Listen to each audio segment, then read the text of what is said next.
마음으로 믿어 의에 이르고 할 때 이 마음은 카르디아라고 하는 헬라어를 씁니다. 여기에 나와 있는 이 마음은 누스라는 단어예요. 완전히 다릅니다. 근데 우리나라에서는 마음이 이렇지 않잖아요. 그죠? 마음이라는 단어는 우리는 하나밖에 없잖아요.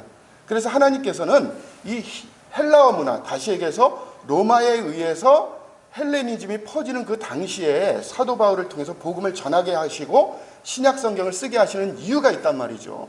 우리가 로고스 그러면 말씀만 생각하지만 그 로고스에 대한 진정 의미를 잘 모르시잖아요. 그죠? 자, 이거와 마찬가지로 여기서는 마음을 새롭게 한다라는 이 마음은 거듭났을 때 마음하고는 달라요. 예, 여기서의 마음은 실제는 마음이라고 번역하는 게 옳습니다. 그렇지만 그때 당시에 여기서 사용하기는 누스라고 하는 이 마음은 세상을 바라보는 관점의 마음이에요. 다시 해서 거듭나기 이전의 마음과 거듭난 이후의 마음이 틀립니다. 그래서 거듭난 이후의 마음을 여기에 있는 대로 누스라는 단어를 통해서 설명을 하고 있거든요. 이 누스라고 하는 것은 뭐냐면 세상을 바라보는 관점이 하나님의 자녀가 됐기 때문에 다른 관점으로 보는 거예요. 자, 예전에 거듭나기 전에는 벤츠를 보면 어떤 생각을 했습니까? 사고 싶다, 갖고 싶다, 자랑하고 싶다. 근데 거듭난 이후에서는 벤츠를 보면 어떻죠? 똑같은 상황이고 나지만 어떻습니까? 거듭나고 나서는 내가 저게 정말 필요한가? 복음을 위해서 필요한가? 관점이 달라지죠. 나도 안 바뀌고 사물도 안 바뀌었지만 그거를 바라보는 관점은 틀려지는 거예요. 이게 바로 마음을 새롭게 함으로 변화를 받아 했을 때 그 누스라는 단어입니다. 자, 이제 좀 칼라 TV가 무엇인지 아시겠죠? 네. 자, 그러면 요한복음 말씀을 같이 한번 좀 나누겠습니다.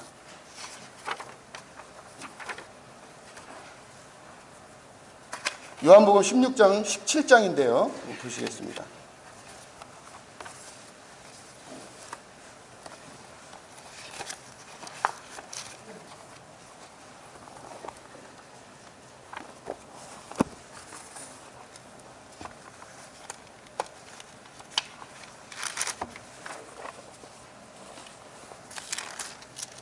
자, 오늘 이 본문 말씀을 통해서 실제는 한 3-4번에 걸쳐서 설교를 해야 되는데 이제 함축해서 설교를 할 수밖에 없습니다.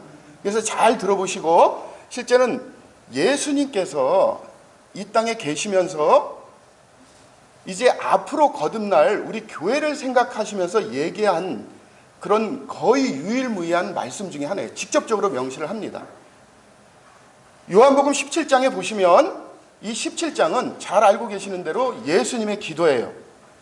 자, 요한복음 17장에 나와 있는 이 기도는 실제는 예수님께서 잡히시기 바로 전에 기도를 통해서 본인의 마음이 어떠한지를 드러내시고 그 다음에 이어지는 사건이 뭐냐면 우리가 잘 알고 있는 잡혀가는 사건입니다. 그리고 나서 어떻게 되죠? 여러 고초를 당하시고 십자가에 달려서 세상을 떠나시게 되는 거죠.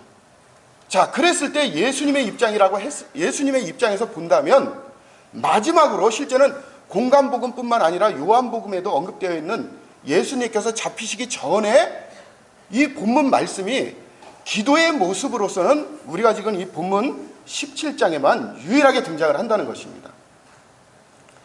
우리가 잘 알고 있는 말씀 가운데 익숙한 말씀들이 있죠. 실제는 그렇습니다. 이 본문 말씀 가운데 이런 게 있죠.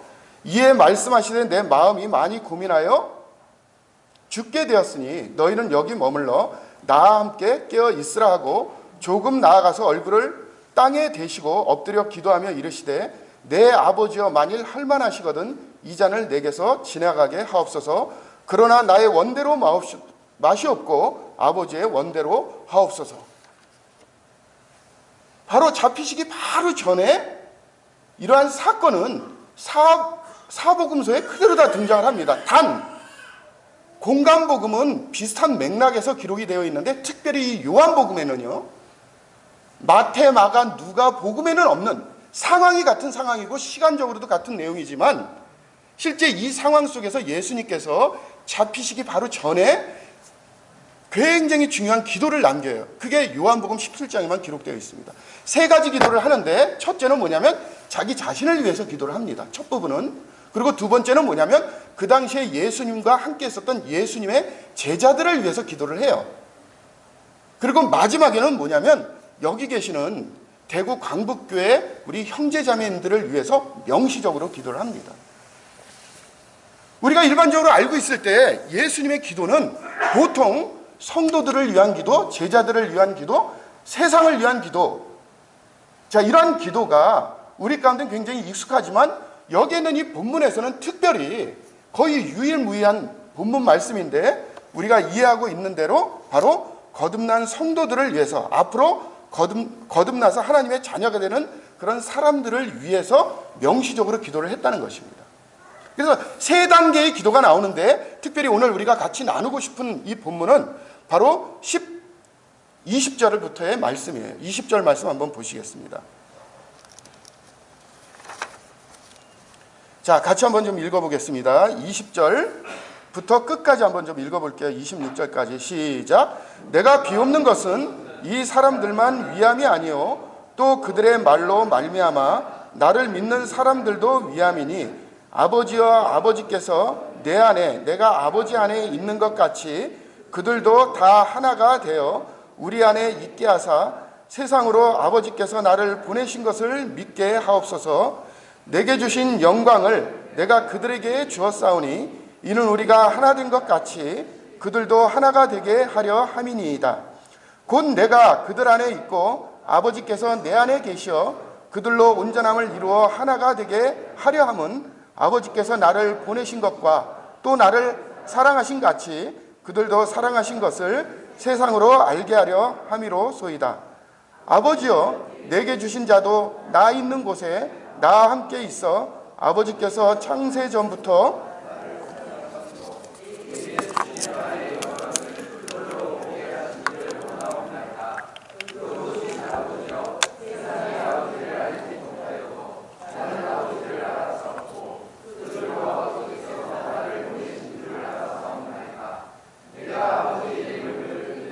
알게 하였고 또 알게 하리니, 이는 나를 사랑하신 사랑이 그들 안에 있고 나도 그들 안에 있게 하려 함이니이다. 너무나 중요한 말씀입니다. 이 본문에만 나오는 말씀이에요.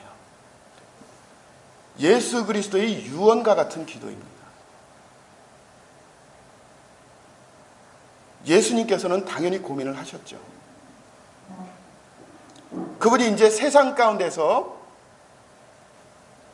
떠나시게 되면은 이 세상 가운데서 복음을 위해서 일할 수 있는 그 일꾼들에 대해서 예수님께서는 생각을 하시면서 남게 될, 다시 얘기해서 제자들을 통해서 그들의 복음을 전함을 통해서 남게 될 교회 가운데서 가장 중요한 핵심이 무엇이냐.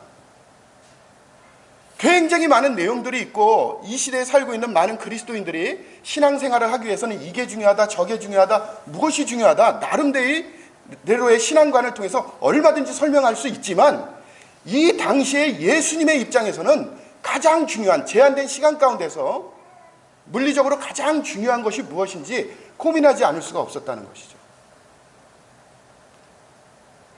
우리가 제일 먼저 우리의 삶에 있어서 우리 삶이 변하는, 다시 해서 하나님 말씀을 통해서 우리가 삶이 변하기 위해서는 실제는 성경을 잘 보셔야 됩니다. 하나님의 말씀은 운동력이 있기 때문에 이 말씀 자체가 사람에게로 들어가면 어떤 사람도 감당이 안 돼요. 그런 놀라운 하나님의 말씀의 특징이 있기 때문에 이 말씀이 나에게 어떤 의미로 그 당시에 하셨는지에 대해서 우리가 잘 알지 못한다면 이 말씀을 적용하는데 굉장히 큰 제한이 있다는 것입니다. 우리는 그래서 말씀을 읽을 때 주님께서 이 말씀을 통해서 얘기하시려고 하시는 강조점이 무엇인가, 이 말씀의 의미를 찾기 이전에 예수님께서 말씀하신 그 말씀을 잘 살피면서 이러한 내용 가운데 예수님께서 강조하시려고 하는 것이 바로 이것이다, 그렇게 생각할 수가 있는 것입니다. 삶이 바뀝니다. 근데 그 삶이 바뀌기 위해서는, 하나님의 방법대로 바뀌기 위해서는 해석을 잘 하셔야 돼요. 해석을 잘 하시기 위해서는 이 본문을 관찰을 잘 하셔야 됩니다. 그래서 일명 이러한 삶에 적용하는, 다시해서 하나님 말씀이 내 삶을 변화시킬 수 있는 능력을 경험하는 그런 삶을 살고 싶은 사람들은 하나님 말씀이 그 당시에 어떤 의미로 그 제자들에게 주어졌고 그 말씀이 오늘날은 나에게 어떤 의미인지를, 이러한 연결고리를 잘 찾게 됐을 때 이 말씀이 그 당시에 제자들의 삶을 바꾼 것처럼 오늘날 우리들의 삶도 바꿀 수가 있게 되는 것입니다. 말씀은 그냥 기계적으로 읽는 것이 아니에요. 자, 제일 먼저 잘 해석하기 위해서는 잘 관찰하라고 그랬죠. 그렇죠? 그래서 관찰을 잘 하셔야 돼요. 이 관찰하는 단계에 있어서는 자기 생각을 투입하면 안 됩니다. 자기의 선 이해를, 자기가 가지고 있는 고정관념을, 자기의 선 경험을 최소화시키면서 이 말씀, 다시 해서 살아있는 이 말씀이 내 삶 가운데 어떤 의미로 나올 수 있도록 잘 관찰을 하셔야 된다는 것입니다. 관찰을 할 때 네 가지가 굉장히 중요해요. 나중에 오후 시간에 또 제가 말씀을 드릴 겁니다. 자, 첫째 따라하세요. 단어를 관찰해라. 자, 빨리 따라하세요. 단어를 관찰해라. 두 번째, 구조를 관찰해라. 자, 구조를 관찰해라. 그리고 세 번째는 분위기를 관찰해라. 어려워요. 왜 이렇게 못 따라하세요? 분위기를 관찰해라. 자, 네 번째는 장르를 관찰해라. 장르를 관찰해라. 자, 이런 네 가지예요. 네 가지를 관찰을 하면서 해석이 들어가면 안 돼요. 해석은 그 이유입니다. 자, 첫 번째 뭐라고 그랬죠? 단어를 관찰하라고 그랬죠. 관찰은 통상적인 단어 있잖아요. 그런 통상적인, 누구나 한 번쯤 읽으면 이해할 수 있는 그런 통상적인 단어 말고 어려운 단어라든가 또 좀 비상식적인 단어라든가 오늘날에는 경험할 수 없는 단어라든가 이런 단어들이 있거든요. 이런 단어들은 어때요? 이 말씀을 나중에 해석할 때 굉장히 중요한 요소잖아요. 그렇기 때문에 그런 단어가 나오면 그냥 지나가면 안 돼요. 그래서 일단 찾아놔야 돼요. 이게 무슨 뜻이지? 내가 잘 모르겠는데? 어떤 의미지? 하면서 그런 단어가 나오면 하나씩 하나씩 찾아놓으셔야 됩니다. 그리고 그 단어가 그런 배경 가운데서 어떤 의미로 쓰였는지, 원어를 공부하려고 그러면 원어를 공부하고 배경을 공부하려면 배경을 공부해서 그 당시에 이 단어의 의미가 어떤 의미로 쓰였는지를 굉장히 관찰하는 게 굉장히 중요하다는 것입니다. 자, 이 본문을 읽었을 때 우리 눈에 와닿는 것이 있어요. 예수님께서 강조한다고 해요. 단어를 관찰하라고 그랬죠. 자, 이 본문을 우리가 같이 읽었을 때 특이하게 우리 가운데 와닿게 하는 게 있어요. 즉, 단어는 비통상적인 단어, 잘 모르는 단어, 어려운 단어, 이런 단어들을 우리가 관찰하잖아요. 그리고 또 하나 중요한 사실이 뭐냐면 반복되는 단어가 굉장히 중요해요. 우리도 평상시 얘기를 할 때 어떻습니까? 강조하고 싶으면 그걸 계속 반복해서 얘기를 하죠. 왜 그렇죠? 강조하기 위해서 그런 거예요. 자, 이 본문을 읽다 보면 어떤 것이 반복이 됩니까? 자, 관찰을 하셨잖아요. 자, 어떤 것이 반복이 돼요? 하나라고 하는 것이 반복이 됩니다. 하나라고 하는 것이 반복이 돼요. 그렇죠? 그런데 이 본문의 구조는, 실제는 제가 구조를 살펴야 된다고 그랬습니다. 그렇죠? 첫 번째는 예수님 자신에 대한 기도라고 그랬어요. 두 번째는 누구에 대한 기도라고 했습니까? 그 당시에 예수님과 동행했던 제자들에 대한 기도예요. 그리고 세 번째는 뭐냐면 오늘날 거듭난 그리스도인들을 향해서 명시적으로 한 기도라는 것입니다. 이 본문에서는 이렇게 돼 있어요. 자, 이렇게 됩니다. 내가 비옵는 것은 이 사람들만이 위함이 아니요, 20절입니다. 또 그들의 말로 말미암아 나를 믿는 사람들도 위함이니. 여기서 첫 번째 이 사람들은 누구예요? 제자들이에요. 그리고 두 번째 나와 있는 그들도 나를 믿는 사람들도 위함이라고 하는 건, 나를 믿는 사람은 누구를 가리키죠? 제자들에 의해서 복음을 통해서 거듭난 그리스도인들을 얘기하는 것입니다. 미래 사건이에요. 여기 계신 우리 형제자매님들도 복음을 통해서 하나님의 자녀가 됐죠. 여기 계시는 모든 형제자매님들이 세 번째 기도 내용 가운데 속해져 있는 것이, 다시 얘기해서 오늘날 교회에 예수님께서 많은 중요한 얘기들이 있죠. 그런 가운데서 예수님께서 강조할 수밖에 없는 너무나 중요한 내용, 그것이 바로 요 기도 내용 가운데 그대로 있다는 것입니다.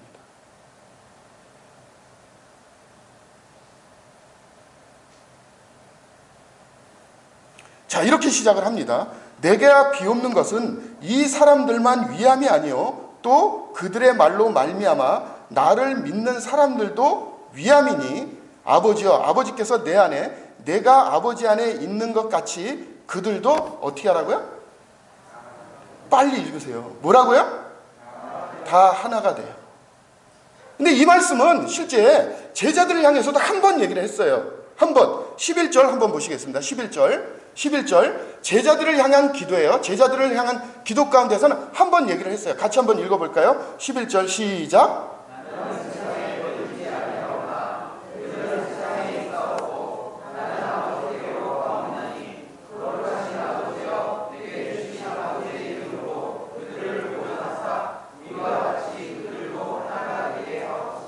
자, 한 번 강조를 했죠. 그렇죠? 제자들을 향해서는 한 번 강조한 이 하나됨에 대한 원리를 본격적으로 교회로 남아있는, 이제 제자들도 세상을 떠나게 되잖아요. 그렇죠? 이 교회에 남아있는, 다시 해서 거듭난 성도들을 향해서, 이 교회를 이루는 성도들을 위해서 가장 중요한, 예수님께서 강조하는, 아들 하나님께서 강조하는 그 기본적인 가장 중요한 신앙의 원리가 바로 이 기도 내용 가운데 들어있다는 것이, 그거는 뭐냐면 우리가 읽은 대로 뭐예요? 그들도 다 어떻게 하라고요? 하나가 되라는 것입니다.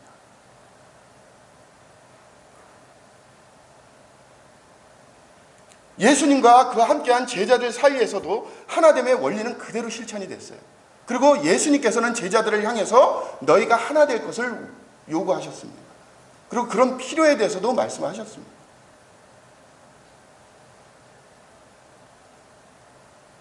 여기 계시는 많은 우리 대구 강북교회 형제자님들이 계시는데 우리는 하나를 위해서 어떤 노력을 하고 있습니까? 예수님께서는 제자들과 같이 다니면서 어떻게 했어요? 하나됨의 원리를 경험하기 위해서 굉장히 단순하지만 실현 가능한 것들을 몸소 보이시고 경험하게 하셨습니다. 하나 되기 위해서는 가장 중요한 원리가 있는데 그게 바로 만남이라고 하는 것입니다. 만남이라고 하는 거예요. 이 시대는 우리가 원톤 원하지 않던 포스트 모더니즘이라고 하는, 이전에는 정말 너무 생소했던 것이 이제는 우리 삶 가운데 굉장히 밀접하게 와닿고 있는데, 이 포스트 모더니즘의 특징은 뭐냐면 개인주의화예요.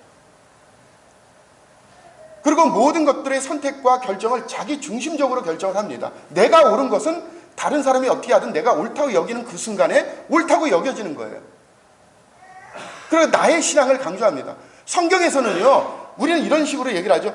세상이 어떻든 교회가 어떻든 나와 하나님의 관계만 중요해.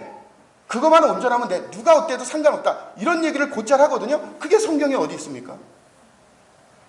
교회 공동체를 떠나서, 이 연합을 떠나서, 교회를 떠나서 우리가 거룩을 이룰 수 있고 경험할 수 있는 그런 공동체를 하나님께서 이 세상 가운데 어디를 허락하셨습니까?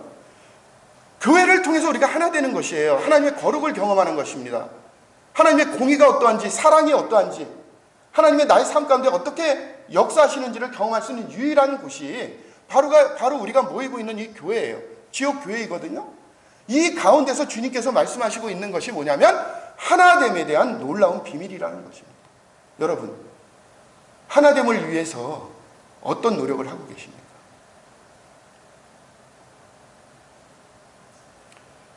그들이 하나되라고 말씀하셨어요. 여러분, 성도들과 같이 맛있는 거 먹을 때 집에서 혼자 이거 어떤 성도님들하고 같이 먹었으면 좋겠다. 우리 성도님들도 이런 거 먹었으면 좋겠다. 이런 생각하고 드셔보신 적 있어요? 갑자기 우울해. 집안에 혼자 있는데 외롭고 쓸쓸하고 나 혼자인 것 같아. 그럴 때 성도님에게 전화해서 형제님, 저 오늘 커피 한 잔 마시고 싶은데 찾아가도 돼요? 그래요? 네, 몇 시에 끝나니까 좀 와주실래요? 그렇게 커피 한 잔 드시고 계십니까? 내가 어느 지역에 갔는데 정말 너무나 아름다워 멋있는 곳이야. 야, 정말 멋진데? 야, 다음에는 성도님들하고 꼭 한번 같이 와봤으면. 왜 모래알같이 흩어지는 것입니까? 신앙에 있어서 중요한 것이 과연 무엇입니까? 뭘 위해서 우리가 신앙생활을 하고 있습니까? 예수님께서 강조하신 거라면, 예수님께서 친히 이 땅에서 그분이 세상을 떠나기 전에 기도를 통해서 유일하게 요한복음에 이런 부분에 대해서 앞으로 거듭날 성도들에게 명시적으로 이런 말씀을 하셨다고 그러면 세상에 어떤 사람들이 이것보다 중요하다고 얘기할 수 있겠습니까? 하나됨의 원리. 그 하나됨의 원리는 예수님께서 그 하나됨으로 말미암아 세상의 빛과 소금의 역할을 할 수 있는 놀라운 수단으로 삼을 수 있는 하나님으로부터는 영적인 축복이 우리 삶 가운데 있다는 것입니다. 이 말씀을 읽으시면서 제가 아까 말씀드린 대로 조금 전에 그냥 내 나름대로 내 마음에 떠오르는 이 말씀, 이것이 중요하니까 이렇게 적용하다, 이게 아니라 그 당시에 예수님께서 이 말씀을 특별히 그 많은 이야기 중에 왜 선택하셔서 우리가 읽을 수 있는 글의 형태로 우리에게 말씀을 전하셨냐 이거예요. 우리는 꿈이 더 낫잖아요.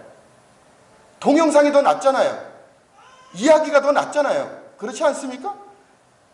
그럼에도 불구하고 하나님께서 하나님 말씀을 전하기 위해서 사람들이 통상적으로 사용하는 글을 통해서 하나님 말씀을 전하시겠다라고 결정을 하셨다라고 하면은, 글을 선택하시는 그 순간에 글이라고 하는 것은 문법을 가지고 있다는 것입니다.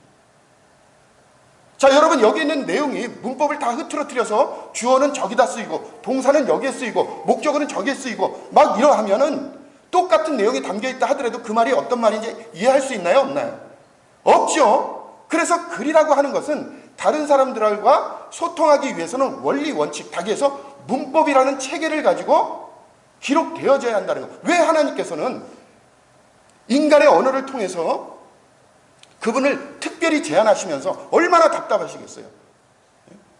무소부지하시고 전능하신 하나님께서 인간과 소통하기 위해서, 인간에게 복음을 전하기 위해서 인간이 익숙한 글을 통해서 하나님 말씀을 전하시기로 그렇게 결정하셨다고 한다면, 하나님께서는 이 방법만이 오해하지 않고 잘못된 길로 빠지지 않는 가장 선하고 아름다운 방법이라고 생각하셨기 때문에 인간들에게 글을 통해서 우리에게 말씀을 전하게 하셨다는 것입니다. 글은 읽어야 됩니다.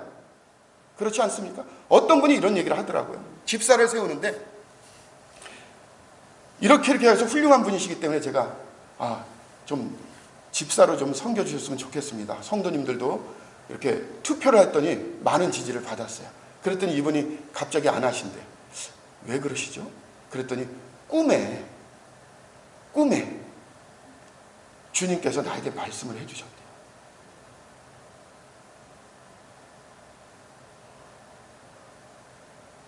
꿈에. 왜 주님께서는 그러면 꿈에 하나님이 나타나시고, 하나님께서 나타나시고 예수님께서 나타나셔가지고 꿈에 우리에게 그렇게 말씀을 해주셨으면 우리는 더 좋잖아요. 그렇죠? 왜 그렇게 우리가 좋아하는 방법을 아시면서 그 방법이 아니라 왜 우리가 읽어서 이해해야 하는 문법을 통해서 주어가 어디 있는지 동사가 어디 있는지 관찰을 해야 되고 왜 단어는 반복되었는지 이런 구조를 가졌는지 이런 걸 파악하면서 읽어야 되는 글을 통해서 우리에게 하나님 말씀을 전달해 주시려고 하셨냐 이겁니다. 여러분, 꿈을 믿을 수 있어요? 물론 꿈을 통해서 역사하신다고 저는 믿습니다. 그렇지만 우리가 항상 하나님께서 꿈속에 나타나서 이거는 주님으로부터 오는 꿈이야, 주님께서 나에게 그렇게 말씀하셨어, 아니면 말씀을 읽다가 내 마음에 떠오르는 어떤 생각, 이거는 성령님께서 나에게 주신 거야, 정말 100% 확신하세요? 얼마나 많은 사람들이 그렇게 주장하면서 잘못된 길로 사람을 인도하냔 말입니다. 너무나 많이 봤어요. 이단이 본 성경이라고 인터넷에 뜬 적이 있습니다. 컬러풀로 두꺼워가지고요, 파란색, 빨간색, 얼마나 성경을 읽었는지 걸레 같아요 진짜. 그게 한번 이단이 보는 성경 그랬어요. 근데 왜 그 사람이 자녀를 쳐 죽입니까? 주님이 계속 계시를 받았대요. 주님께서 꿈에도 역사하실 수 있죠. 그런데 우리는 죄를 짓잖아요. 또 때때로는 사단이 그를 통해서 역사할 수가 있어요. 우리는 제한받은 사람들이기 때문에. 근데 나는 그것이 사단으로부터 왔는데 나는 이거 주님으로부터 왔다고 생각해요. 그럼 어떻게 돼요? 어떻게 돼요? 무서워지잖아요. 하나님께서 지금 읽은 이 본문 말씀이 그때 당시에 제자들에게 왜 이 기도를 통해서 왜 이런 말씀을 반복적으로 하면서 왜 강조를 하셨냔 말이에요. 오늘날 우리가 사용하고 있는 언어도 똑같은 습관이에요. 반복하면 뭐예요? 강조하는 거죠. 그렇지 않나요? 주님은 강조하고 계시는 것입니다. 거듭나지 않은 사람들은, 성령을 갖고 있지 않는 사람들은 무슨 관찰을 하고 해석을 하고 한다 그래서 이것이 하나님에게로부터 왔다는 걸 몰라요. 왜냐하면 생명이 없기 때문에 그렇습니다. 근데 우리 입장에서 어떻게 해요? 하나님께서 문법을 통해서 우리가 사용하는 언어를 통해서 하나님 말씀을 전하시기로 그렇게 결정해서 우리에게 주셨기 때문에 이 말씀을 잘 읽으셔야 돼요. 구조도 잘 알고 이렇게 잘 하셔야 됩니다. 이렇게 우리가 할 수 있는 부분에 있어 우리가 최선을 다하게 됐을 때 성령님께서 우리가 할 수 없는 영역을 조명하시는 거예요. 근데 우리는 이런 것도 하지 않으면서 그냥 무작정 하나님 말씀 대하면서 그냥 읽으면서 성령님 이 말씀을 가르쳐 주십시오, 가르쳐 주십시오. 그러면 성령님께서 뭐라 그래요? 반복되는 단어 좀 봐라. 지금 내가 강조하고 있는 이 본문에서 뭘 강조가 있는지 한번 봐라. 자, 이 말씀을 읽으면서 제가 실제는 다른 지역에서는 뭐냐면 설교 실습을 시키고 있습니다. 설교하는 분들에게 토요일 날 가서 6시간씩 실습을 시키고 와요. 똑같이 한번 찾아보라고 합니다. 여러분도 시간 조금만 들이면 여기서 지금 뭘 강조하고 있는지 금방 알 수가 있어요. 여기서 강조하고 있는 것은 하나됨에 대한 원리라는 것입니다. 하나 돼야만 해요. 여러분들이 성도들에 대해서 마음적으로 다가가야 합니다. 자, 이렇게 하나됨의 원리가 우리 강북교회에 회복되게 되면, 똘똘 뭉치게 되면 모래알같이 흩어지는 것이 아니라 자기 생각을 나타내는 것이 아니라 그리스도 안에서 하나됨의 원리, 이 놀라운 신비의 말씀이 우리 삶 가운데 그대로 이루어지게 되면 이 말씀을 통해서 또 이러한 신앙의 원리를 통해서 하나님께서 우리에게 필요한 부분을 말씀해 주고 계시는 거예요. 자, 첫째는 어떤 것을 할 수 있냐면요, 21절에 이렇게 되어 있습니다. 아버지여, 같이 읽어볼까요? 시작.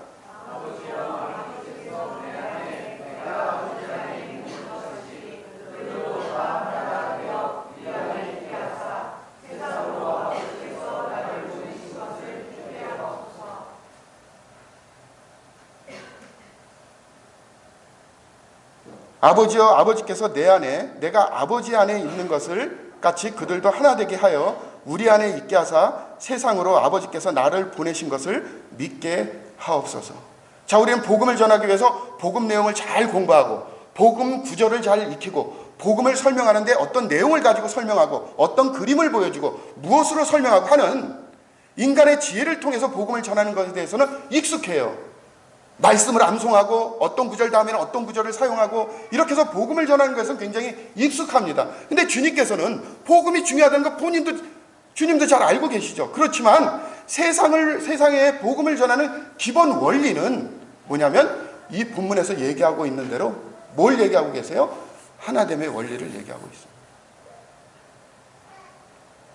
교회가 하나 될 때만이 세상에 있는 사람들이 이렇게 얘기를 하는 거예요. 내게 주신 하나가 되어 우리 안에 있게 하사 세상으로 뭐라고 되어 있습니까? 아버지께서 내가 아버지 안에 있는 것을 그들로 다 하나가 되어 우리 안에 있게 하사 세상으로 아버지께서 나를 보내신 것을 어떻게 한다고요? 어떻게 한다고요? 아버지께서 나를 보내신 것을 어떻게 한다고요? 믿게 하신다고 그랬죠. 요즘 복음의 문제가 뭐냐면 성화를 우리 삶의 우리의 선택으로 여기는 게 굉장히 심각한 문제입니다. 성화는 의무예요. 하나됨에 대한 놀라운 비밀도 거듭난 이후에 그리스도를 닮아가는 데 있어 굉장히 중요한 역할을 하고 있습니다. 하나 돼야 되는 것입니다. 그를 통해서 세상 사람들은 뭐냐면 우리가 예수님의 자녀로서 하나님의 자녀로서 이 교회 가운데 하나님께서 원하시는 것이 무엇이고 우리를 통해서 전해지는 그 복음이 어떠한지를 관심을 갖기 시작한다는 것입니다. 근데 우리는 뭐냐면 복음에 대한 어떤 형식적인 것, 외우는 것, 전하는 방법 이런 것에 대해서 너무 관심이 많은 것 같아요. 그게 필요하지 않다는 것이 아닙니다.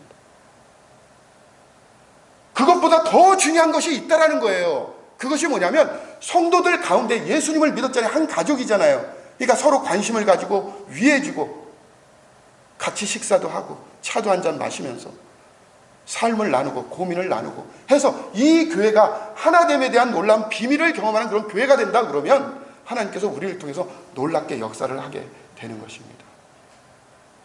세상은 요즘은 뭐냐면 이제 복음을 많이 전하는 사람들이 꽤 되는 것 같습니다. 근데 교회가 더 이상 거룩을 추구하지 않아요.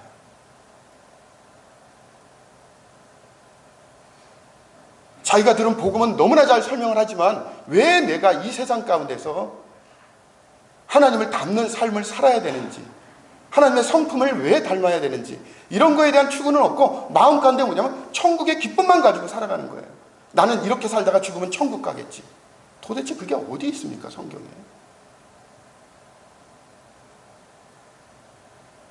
우리가 구원받은 목적은 천국 가기 위해서 그런 게 아니에요. 분명히 제가 얘기했죠. 그렇죠? 선한 일을 위하여 지으심을 받았기 때문에 우리는 거듭난 이후에 하나님의 자녀로서 어떻게 사는지에 대해서 더 관심이 많다는 것입니다.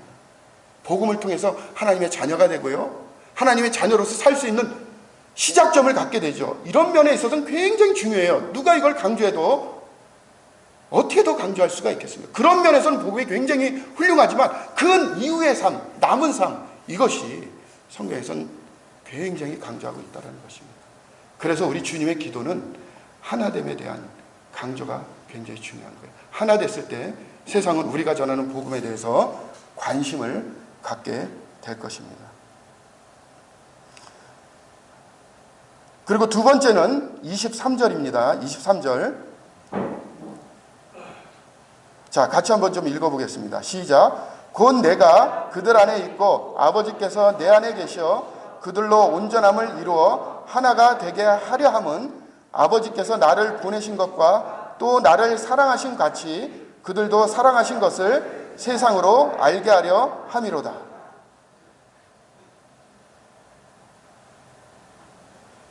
자, 우리가 하나 되고 나서 하나님께 우리에게 주시는 축복이 있죠. 그게 뭐냐면 예수 그리스도께서 하나님의 사랑을 받았다는 것은 우리가 잘 알잖아요. 그렇죠? 자, 여기 계시는 우리 형제자매님들, 여러분들 정말 하나님의 사랑을 받고 계십니까? 말로 말고요. 여기 분명히 그러잖아요. 내가 하나님의 사랑을 받은 것 같이. 직유법이에요. 직유법. 우리가 사용하고 있는 언어를 통해 하나님 말씀 기록하셨다고 그랬죠? 그럼 우리가 알고 있는 수사법을 다 사용했어요. 직유법은 뭐예요? 비유법과 같은 거잖아요. 그죠? 같이 전에 있는 속성을 가지고 설명하는 거예요. 다시 해서 예수님께서 하나님의 사랑을 받은 것 같이 하면 그 정도만큼 우리도 하나님께서 우리를 사랑하신다는 것을 알게 된다는 것입니다. 거듭남의 목적은 주님께서 이 교회에 강조하고 있는 것은 하나됨의 원리인데 그 하나됨을 통해서 세상이 복음에 관심을 가져요. 예수 그리스도를 믿게 되는 것입니다. 저 사람들이 믿고 있는 저 예수 그리스도는 나도 믿고 싶다라는 마음을 갖게 되는 거예요. 저들이 저렇게 하나 돼서 놀라운 사랑을 누리는 삶을 산다면 나는 저 예수님을 믿고 싶다라고 결정할 수가 있는 것입니다. 지식을 통해서 전해서 논리적으로 설득하는 게 아니에요. 그런 입장에서 보면 예수님께서 마지막 기도를 통해서 교회에 말씀하실 만하죠. 그렇죠. 왜 하나됨이 굉장히 중요한지 알게 되겠죠. 모래알이 아닙니다. 이렇게 모였다가 여기 계시니까 이렇게 하나 됐다가 집에 가면 그냥 다음 주에 모였을 때 얼굴 한번 보는 정도의 그런 교제가 우리 가운데 있는 이 교회를 이룬 그 목적이 아니라 우리는 이렇게 모여 있을 때나 떨어져 있을 때나 늘 성도를 위해서 생각하고 기도하고 관심을 갖고 필요할 때 같이 식사도 하고 차도 나누면서 한평생 이 세상 가운데 살면서 주님께서 주시는 놀라운 사랑을 경험하는 그런 신앙 공동체라는 것입니다. 이게 바로 연합에 대한 놀라운 비밀이에요. 우리 성도님들, 하나님의 사랑은 정말 어떠한 모습인가요? 우린 이렇게 생각하지 않나요? 혹시 왜 하나님은 나는 덜 사랑하시지? 왜 나한테는 관심이 없는 것 같지? 왜 나의 기도는 안 들어주시지? 왜 나는 왜 이렇게 예수님을 믿는데 쓸쓸하지?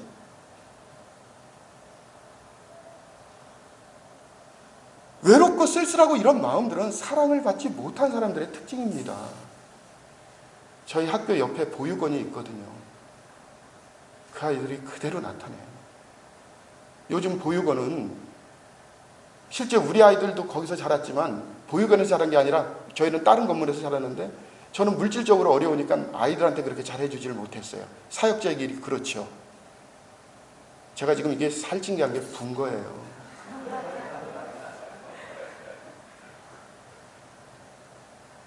근데 사회보장제도가 잘 되니까 사회 소외계층에 대해서 굉장히 지원을 많이 한단 말입니다. 아이들은 좋은 신발 신어요. 후원자들에 의해서. 좋은 음식 먹고요. 유기농 식품 먹고요. 우리 아이들은 그렇지 못했어요. 근데 아이들에게는 만족감이 없어요. 슬픔이 있습니다. 외롭습니다. 왜 예수님을 믿습니까? 왜 하나님의 자녀가 됐습니까? 주님께서 이 땅에 거듭날 성도들에 대해서 유일하게 명시적으로 앞으로 복음을 통해서 하나님의 자녀가 된 교회를 이룬 성도들에게 유일하게 명시적으로 얘기한 유일한 본문 말씀이에요. 이 본문 말씀에 하나됨에 대해서 강조하고 계십니다. 하나 될 때 하나님의 사랑이, 예수님께서 보여진 그 사랑이 우리 거듭난 성도들의 삶 가운데 어떤 사랑으로 나타나는지 우리가 그걸 경험할 수 있을 것입니다. 교회에 자꾸 나오고 싶을 거예요. 함께하고 싶을 것입니다. 성도들이 그려질 것입니다.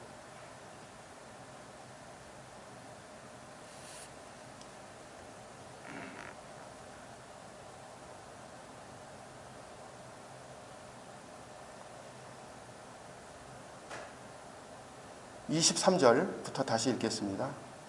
곧 내가 그들 안에 있고 아버지께서 내 안에 계시어 그들로 온전히 함을 이루어 하나가 되게 하려 함은 아버지께서 나를 보내신 것과 또 나를 사랑하신 같이 그들도 사랑하신 것을 세상으로 알게 하려 함이로소이다. 자, 24절 같이 읽어볼게요. 시작. 아버지여, 내게 주신 자도 나 있는 곳에 나와 함께 있어 아버지께서 창세전부터 나를 사랑하심으로 내게 주신 나의 영광을 그들로 보게 하시기를 원하옵나이다. 자, 하나됨을 통해서 예수님께서 말씀해주고 있는 것은 뭐냐면, 하나 됐을 때 세상은 복음에 관심을 갖고 예수 그리스도께서 하나님께서 보내신 것을 안다는 것입니다. 믿게 되는 거예요. 교회에 더해지는 것입니다. 무엇보다도 중요한 것은 교회의 하나됨입니다.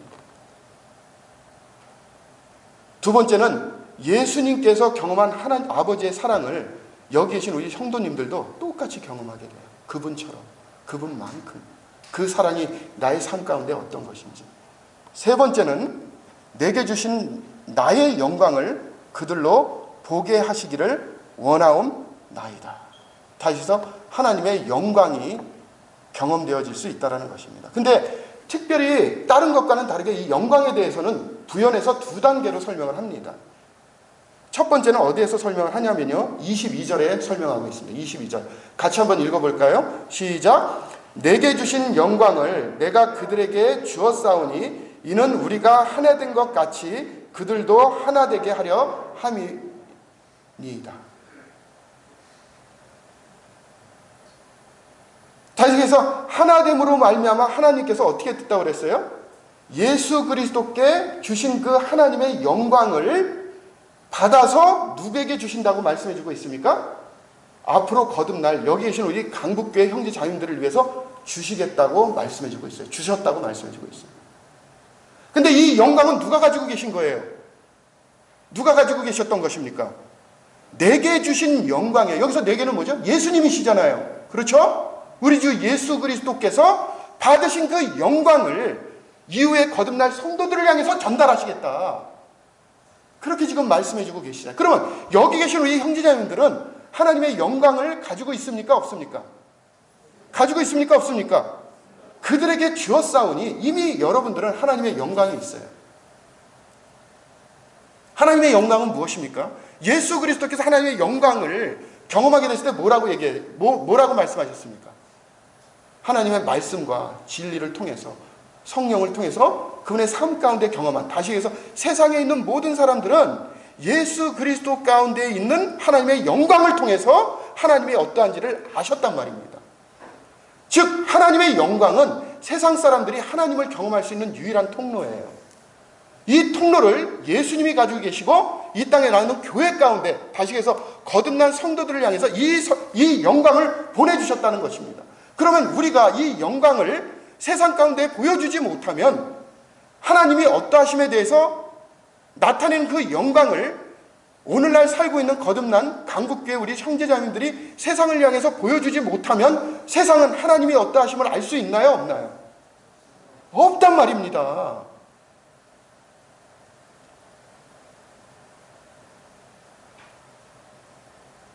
예수 그리스도께서도 인간의 몸을 입고 오셨잖아요. 인간으로 오셨잖아요. 그죠? 그렇지만 우리와 다른 건 뭐예요? 죄를 알지도 못하시는 분이에요. 거룩하신 분입니다. 100% 하나님이시죠. 그리고 100% 인간이셨어요. 우리의 모든 것을 이해하고 계시죠. 우리 슬픔도 알고 계신단 말입니다. 이분은 인간의 몸을 입고 오셨기 때문에, 그리고 100% 하나님이시기 때문에 하나님의 영광을 통해서 하나님의 어떠하신지를 세상 가운데 알려야 되는 그런 소명도 가지고 계신 거예요. 그래서 하나님 말씀대로 그렇게 사셨던 것입니다. 오늘날 거듭난 그리스도인들에게 전가된 예수 그리스도께서 가지게 된 그 영광이 여기에는 우리 형제님들에게 있게 되는데, 이 영광이 세상을 향해서 어떻게 돼요? 나타내는 삶을 살아야 된다는 것입니다. 근데 문제는 뭐예요? 내 속에 있는 이 영광을 우리가 볼 수가 없네. 볼 수가 없어요. 자, 제가 지금 한 분씩 제가 지적하면서, 자매님, 하나님의 영광이 무엇입니까? 뭘 경험하셨어요? 우리 자매님 속에 있는 그 영광이 우리 자매님의 거듭난 이후의 삶 가운데 어땠습니까? 하나님 우리 자매님 가운데서 어땠어요? 어떻게 드러냈습니까? 우리에게 있는 그 영광을 통해서 세상 사람들이 어떠한 하나님을 경험했습니까? 우리는 주신 이 영광을 우리가 볼 수가 없어요. 우리는 때때로 죄를 짓고요, 때때로는 이기적이고요, 때때로는 내 스스로를 가둡니다. 내 경험, 나의 고집, 나의 생각.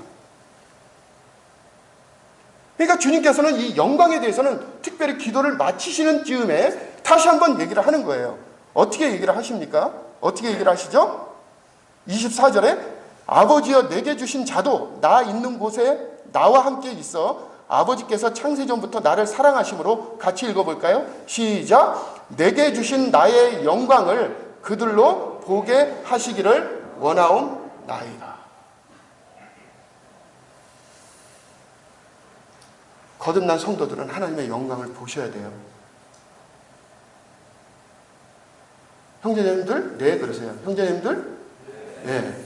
자, 지금부터 제가 한 2, 3초를 드릴 테니까 나에게 주신 하나님의 영광이 어떤지 한번 좀 보세요. 주님 이렇게 얘기를 하셨잖아요. 그렇죠? 내게 주신 나의 영광을 그들로 어떻게 하라고요? 보게 하시기를 원하옵나이다. 주님께서 친히 기도하셨어요. 여러분, 하나님의 영광을 보고 계세요? 내 삶 가운데 역사하셨던, 나를 지극히 사랑하시고 나를 위해서 죽으신 예수 그리스도께서 가진 그 영광을 내가 이 시대를 살면서 친히 경험하는 삶을 삽니까? 아니면 남을 미워합니까? 남을 슬프게 합니까?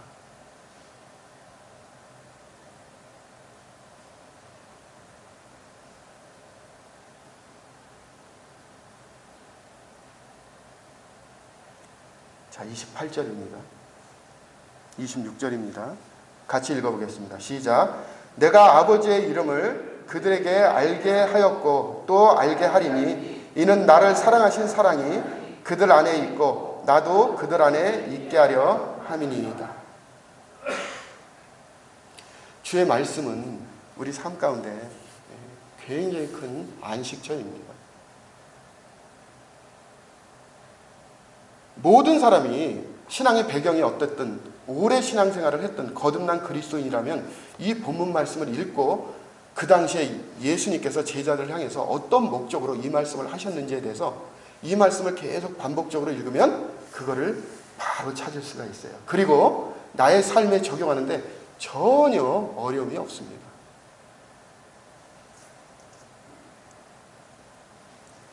오늘날에 많은 잘못된 신앙을 가지고 있고 성경을 사용하는 잘못된 그룹들이 실제는 성경을 신비주의로 만들어서 자의적으로 성경을 해석하도록 만들어요. 그런 걸 통해 가지고 교회 가운데 굉장히 큰 혼란을 일으키는데 아주 혁혁한 공헌을 하고 있습니다. 주님은 혼란의 하나님이 아니세요. 질서의 하나님이십니다. 이 하나님께서 하나님 말씀을 기록할 때 사람이 사용하고 있는 언어를 통해서 우리에게 주셨다고 하는 것은 뭐냐면, 이러한 원칙을 통해서 그 당시에 예수 그리스도께서 또는 사도들을 통해서 하나님께서 우리에게 어떠한 의미로 이 말씀을 하셨는지에 대해서 객관적으로 그 당시의 성도들이나 오늘날 살고 있는 성도들이나 객관적으로 하나님 말씀을 받을 수 있도록 그런 환경을 충분히 계획하시고 허락하신 것입니다. 그러니 공부를 하셔야 되겠죠? 공부를 하셔야 되겠죠? 자, 이제 강북교회 하나됨을 위해서 어떤 실천을 하시겠습니까? 실제 강사는 이런 것까지 할 필요는 없어요. 왜냐하면 이것은 우리 강북교회 형제자매들의 몫이기 때문에 그렇습니다. 기도하겠습니다. 사랑이 많으신 아버지 하나님 감사합니다. 주의 말씀을 통해서 저희들에게 제자들에게 하셨던 그 말씀이 오늘날 저희들에게 읽혀지게 됐을 때 또 그 당시에 예수님께서 제자들에게 가르쳐 주신 그 말씀대로 오늘날 저희들도 저희들의 삶에 적용을 하게 됩니다. 아버지 하나님, 하나됨에 대한 이 놀라운 계획과 이를 통해서 이 세상이 우리 주 예수 그리스도의 복음을 듣게 되고 또 우리가 하나님의 사랑을 받는 그런 사람들인지를 그런 교회인지를 알게 되고 또 우리 가운데 나타난 하나님의 영광이 어떤지를 알게 돼서 그들이 바로 우리가 경험하고 있는 하나님의 놀라운 생명력을 경험하고자 이 교회에 올 줄 믿습니다. 주의 말씀을 저희가 잘 적용하고 주의 말씀대로 살 수 있도록 성령님께서 인도해 주시기를 원합니다. 선하신 우리 주님께 의지하며 우리 주 예수 그리스도의 이름으로 기도합니다. 아멘.